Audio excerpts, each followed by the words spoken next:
बिहार का शापित भुथा गांव, एक रहस्यमयी कहानी। बिहार के सुदूर इलाके में बसा एक गांव धनगढ़ी, जिसे लोग अब भी रात में जाने से डरते हैं। इस गांव का इतिहास जितना प्राचीन है उतना ही भयावह भी। कहते हैं कि यह गांव एक भयानक शाप के कारण वीरान हो गया था। आज भी वहां से गुजरने वाले लोगों को अजीब घटनाओं का सामना करना पड़ता है। लगभग 200 साल पहले ये गांव खुशहाल और संपन्न था। किसान अपनी फसलों से लहलहाते खेतों में काम करते थे, बच्चे गलियों में खेलते थे और हर रात चौपालों पर कहानियां सुनाई जाती थीं। लेकिन इस गांव के मुखिया बलदेव सिंह ने एक बहुत बड़ी गलती कर दी थी।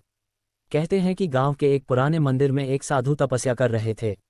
उन्होंने गांव वालों को चेतावनी दी थी कि मंदिर के पास खुदाई न की जाए, वरना विनाश निश्चित है।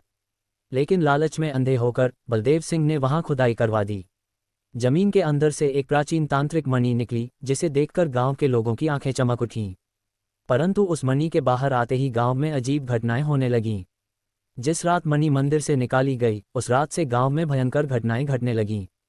लोग अचानक गायब होने लगे, खेतों में काम करने वाले किसान अजीब अजीब चीजें देखने लगे।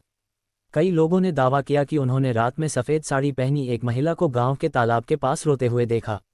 फिर एक रात गांव में भयंकर चीख पुकार मच गई। बलदेव सिंह के पूरे परिवार की रहस्यमयी तरीके से मौत हो गई। किसी की गर्दन मुड़ी हुई थी, किसी की आंखें बाहर निकल आई थीं। इस घटना के बाद गांव के लोग डर से कांपने लगे। उन्होंने मंदिर के पुजारी से मदद मांगी, लेकिन तब तक बहुत देर हो चुकी थी। धीरे धीरे गांव के सभी लोग वहां से पलायन करने लगे।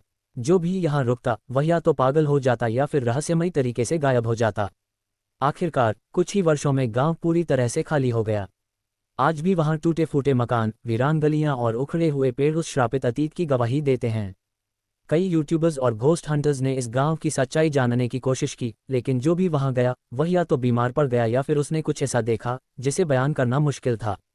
गांव के पास रहने वाले कुछ लोगों का दावा है कि अगर कोई रात 12 बजे वहां जाए तो उसे किसी के रोने और सरसराहट की आवाज़ें सुनाई देती हैं। कुछ ने दावा किया कि उन्होंने सफ़ेद साड़ी में एक महिला को देखा जो अचानक हवा में गायब हो गई।